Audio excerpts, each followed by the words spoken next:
society is not set up for men, because so much of what is here would not exist if men were actually here being present. Men and women find it so challenging to get along, and not just, you know, at a micro level, but also collectively at a macro level, energetically. The masculine and the feminine really lacks innate understanding on the simplicities of what's needed for us to be able to support one another in the most powerful way. Now, how it's dysfunctioning men and women is men are being turned into women and women are being turned into men. You'll see that men these days are far more comfortable taking the feminine posture, and not even a healthy feminine posture, a dysfunctional feminine posture, where he's seeking to be mothered. And because women are also going through their process in this, and she has been pulled away from her heart, and she's been convinced that first and foremost, her heart is fragile and it can be broke, which is the biggest lie that has ever been served to women, because your hearts are the biggest things that are here on this planet. And this is what we really need leading, you know, the development that we're going through right now. So with this level of brainwashing, we start to lose contact with ourselves and we start to be perverted internally. Men are being told how big, bad, and dangerous they are. But the men who are doing the things that look big, bad, and dangerous, they're coming from a place of brokenness. That is not mature, strong masculinity. That is not balanced, compassionate masculinity. That is pain. And if a woman is not being seen by the men, and I mean really seen, I mean receiving his presence in a way where she feels safe enough to fully open and to fully be in her heart, she's never going to be happy. There's always going to be a level of underlying fatigue that is driving her forward. And the thing that's driving her more than anything is her fear of not being safe. What I'm seeing with women who come to me, it's almost like a pressure cooker, where she has become so burdened, where she's had nowhere to discharge all of this emotional trauma, all this mishandling that's been done onto her. So she then has to carry it around in her body, which in fact disembodies her.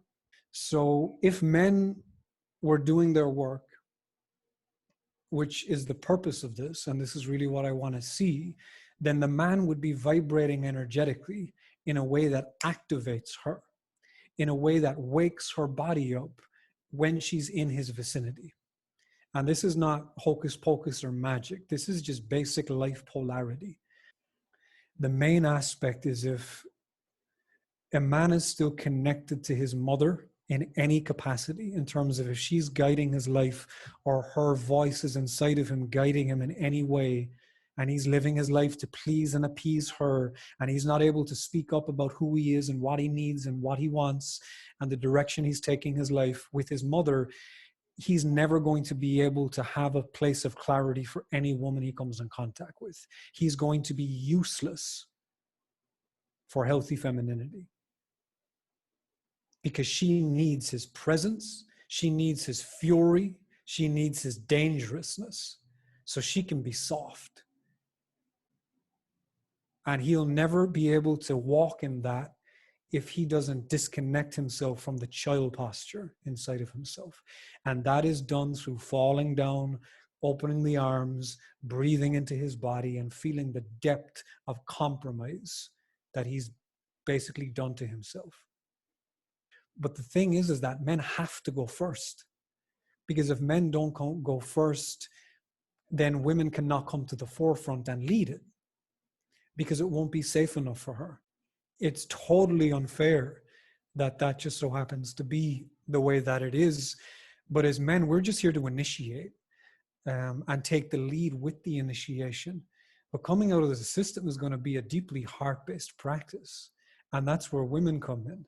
And it doesn't matter what is being led. There should always be a woman right beside the male, and there should be a male right beside the woman. So there is both forms of intelligence coming together to navigate this.